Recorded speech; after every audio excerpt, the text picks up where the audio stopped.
a good question, and it took me a while to figure out what I was talking about. Okay. So Chair Bingley asked in the October 28th minutes, there is a sort of a hanging statement. I was going to speak to planning services, I believe, or the building services about something. I need to figure out what that is, but I think it's about the requirement for us, a further participation from the committee regards the official plan. So I'm pretty sure that's exactly what it is. I have to go back to my notes and double check because it just ends on Director Clark will check with the requirement. So should have been a little bit more specific in that, but I'm pretty sure that's what it is. So once I figure that out, I'll let you guys know what the amendment is, but otherwise we should be good. Okay. All right, so would we be comfortable to adopt those minutes As amended? as amended then? And then... To you. Yeah. Okay, and we can do both minutes at the same time. So could I have someone approve those minutes, please? Stephanie, thank you. Could I have someone seconder, please? Courtney, thank you. All in favor? Motion carried.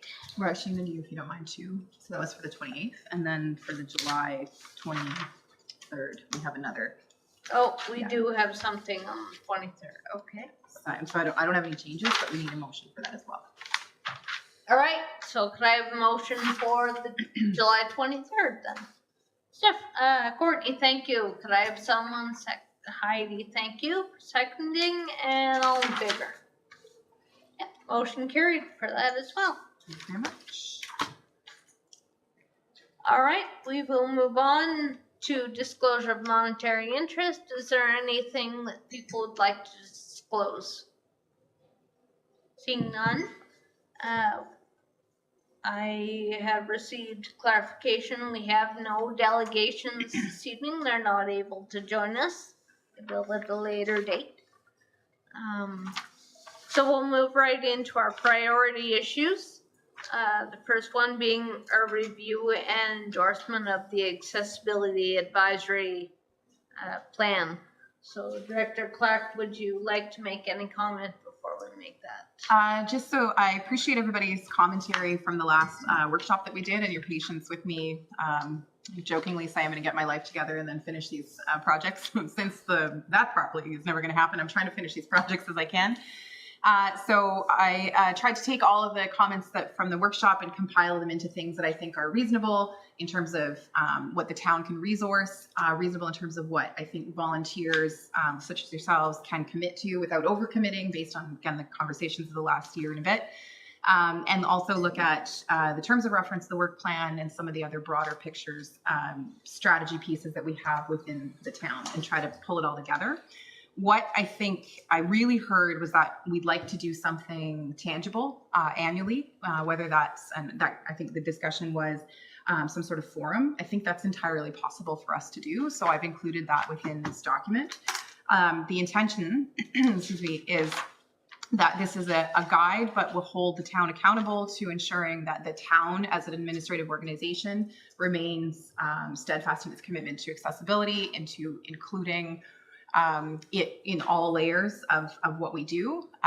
Obviously, we don't always get it right, but we would like to continue to strive to do better consistently. And this, I think, will give us that, hopefully, that direction. So what I wanted to ask today is if there's any major concerns with what's been sort of pulled all together. And also, if there aren't, are we willing to move forward with a recommendation to take this, for me to take this to council so that they can review it, provide comment, hopefully adopt it, or kick it back to us for more work,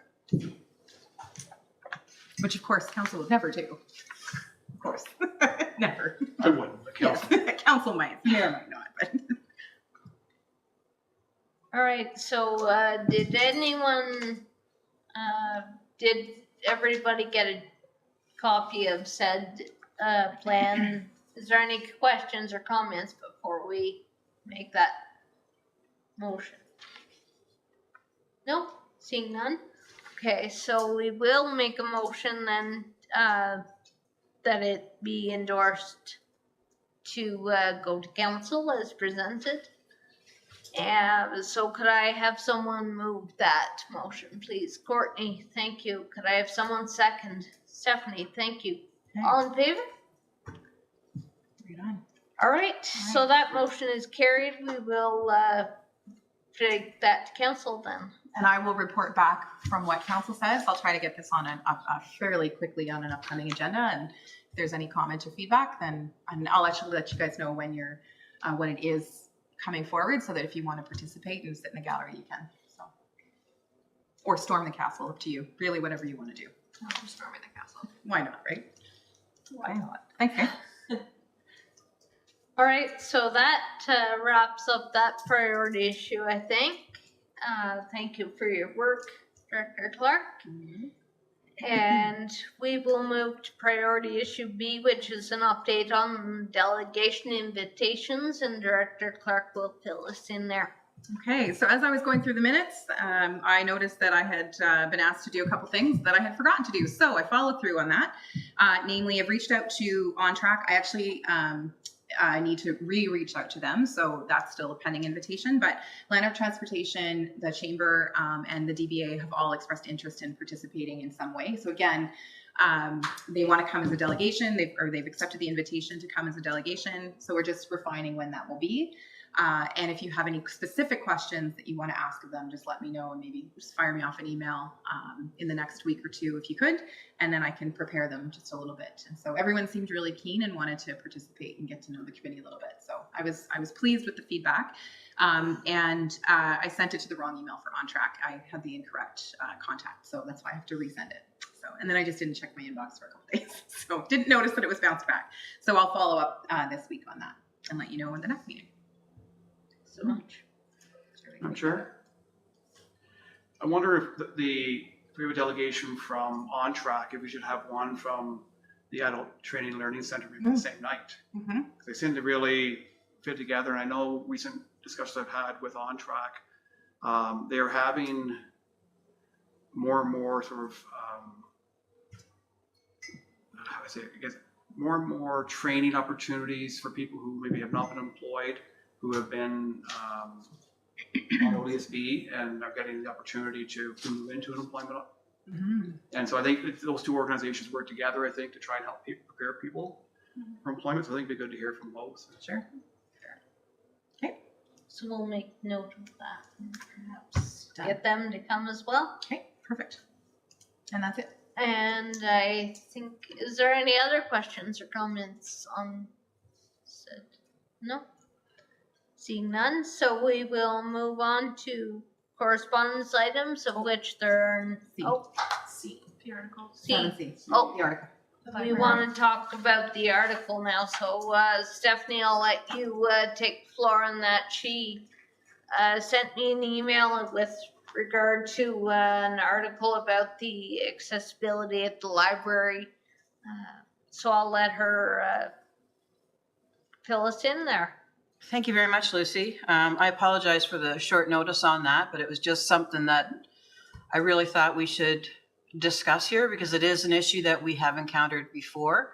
And after having our staff member last month come and talk to us about the limitations that we have, I'm wondering, it just made me really wonder, is there another level of government, or where can we go to address these issues so that they don't get to the point that they have, where we know we have limitations in the building code, we have to adhere to the building code, but we as a committee would love to see that expanded on. But we know that we're limited in what we physically can do. We literally can't do anything other than make sure it's to code. What is the next level?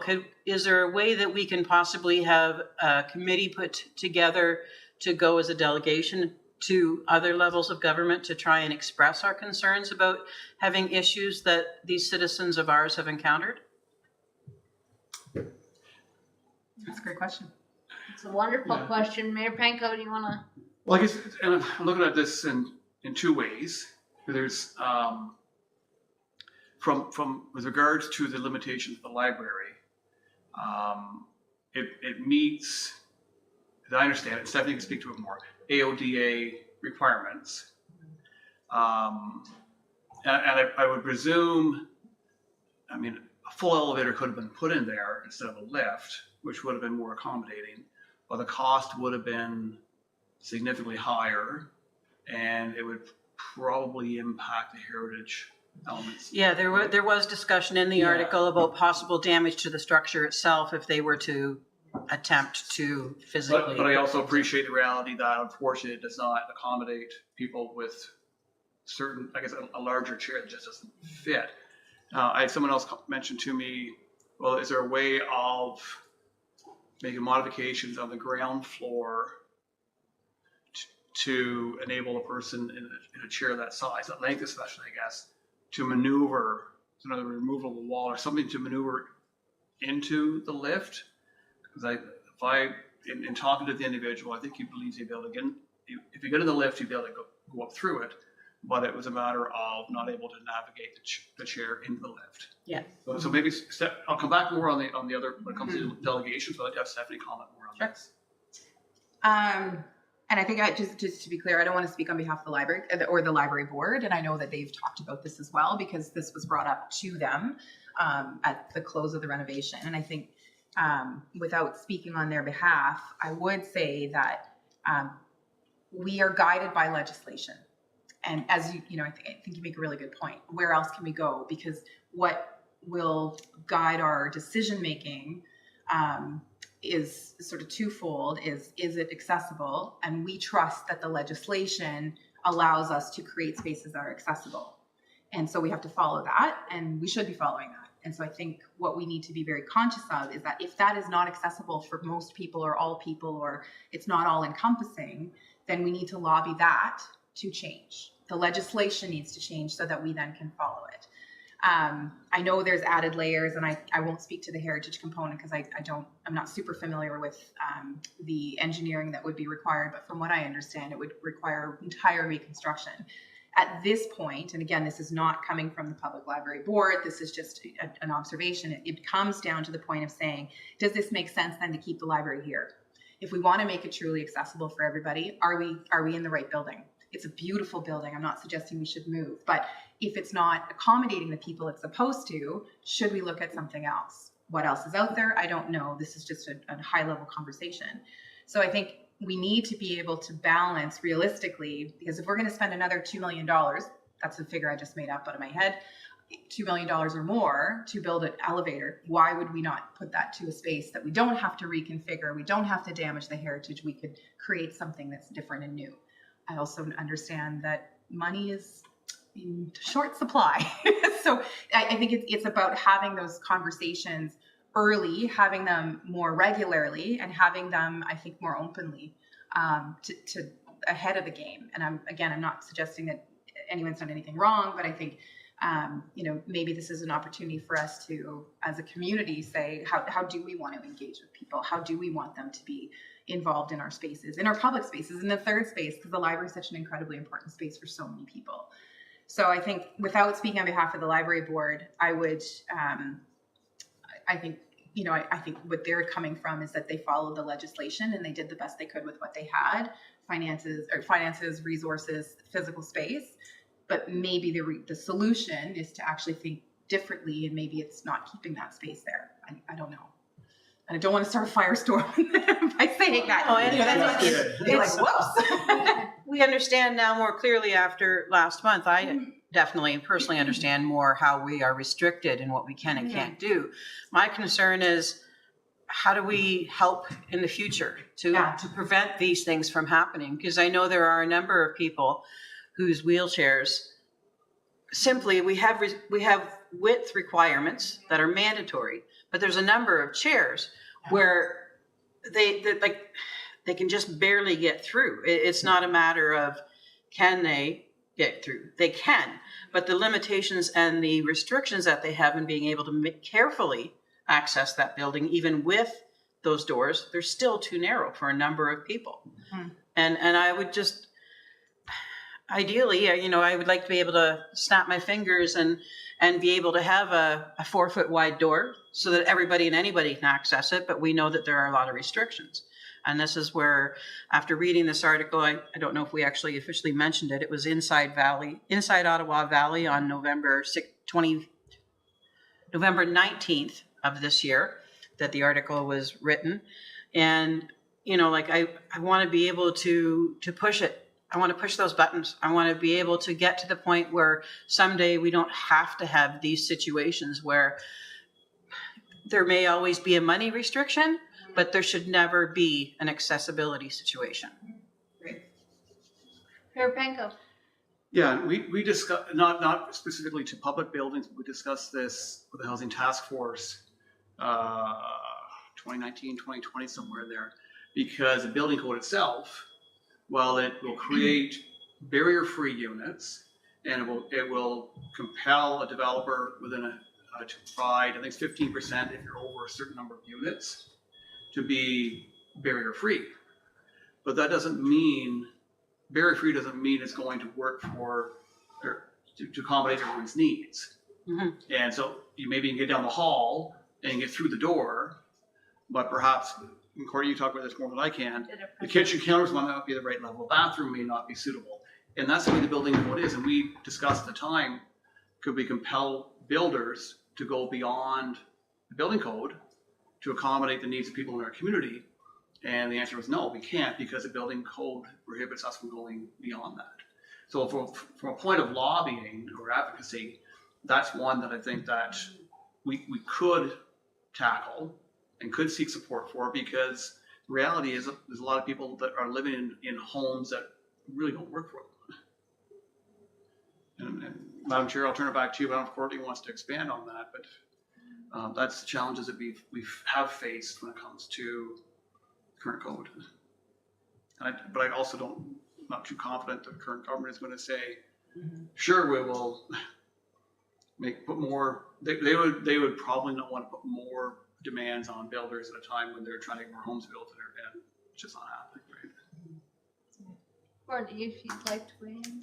No, I still have all my notes. I remember that. I still have all my notes because I did like a little presentation on it. And like you said, it's barrier free. It doesn't mean it's accessible to everyone. Like when I was living over on Beckwith, the barrier free entrance and everything, but there was still like rooms that I could barely fit in, and the microwave was up above the stove. Like, how does somebody get something hot out of there that's sitting in my position? So it definitely, the whole building code thing was no good. And I would presume there's probably organizations out there which have pushed the government to do more. Not that I haven't checked, but I presume there would be. But maybe it's time for another united effort to say we need to do better. And frankly, and the feedback we had at the time too was that it's not much extra cost, really, to make completely accessible units. You do it right the first time. Yeah. Yeah.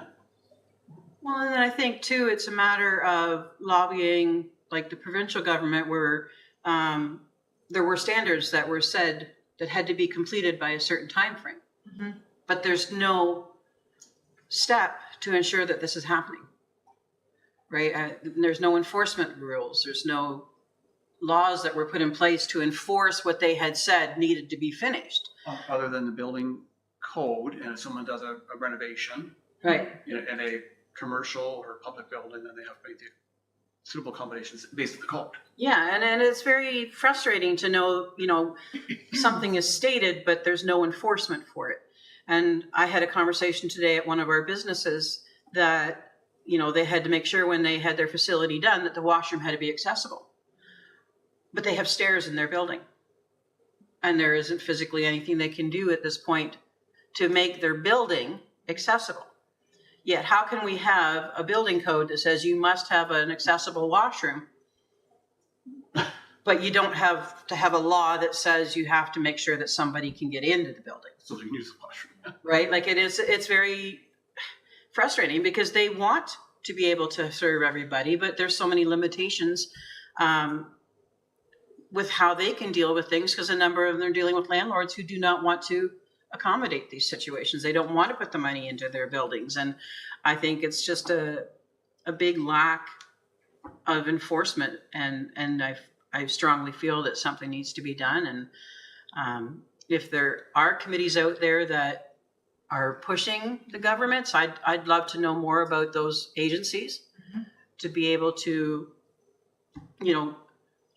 if all the towns now, or most of them, have accessibility advisory committees, what can we do? How can we communicate with those other boards in other towns? Whether it be towns that are our size or bigger cities, I don't care. I just really feel that we're at a point in time where everybody wants it, but nobody wants to do anything about it.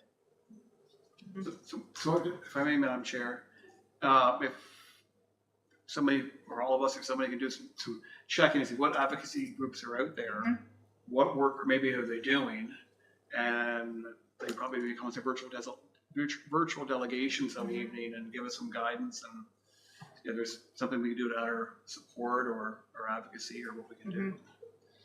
Yeah, I think too, what struck me, if I could, Yeah, Lucy, when you're speaking, there's just because, and I know we've said this before, just because it's accessible doesn't mean it's comfortable, doesn't mean it's like respectful. It doesn't mean that just because you could squeeze on through doesn't mean that it's actually usable for folks, right? And so I think what we'd like to do is push beyond the standard. And I think at the time, and I could be incorrect in saying this, but I do believe at the time when the design for the library was the standard and above, but that still doesn't accommodate every single person, right? So it's the standard, and so I think that's not an excuse, because the reality is someone can't get to where they want to go.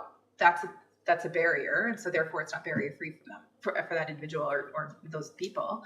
So I think, again, coming back to how do we look at, with public spaces specifically, and I think private spaces are different, but also need to be tackled.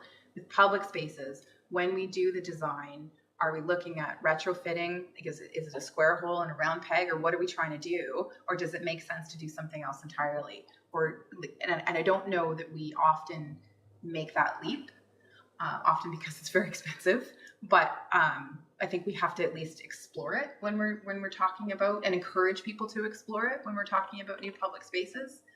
I'm also telling that to myself as a reminder, because we are exploring some new public spaces potentially down the road. So whether it's a park or a field house or whatever, right?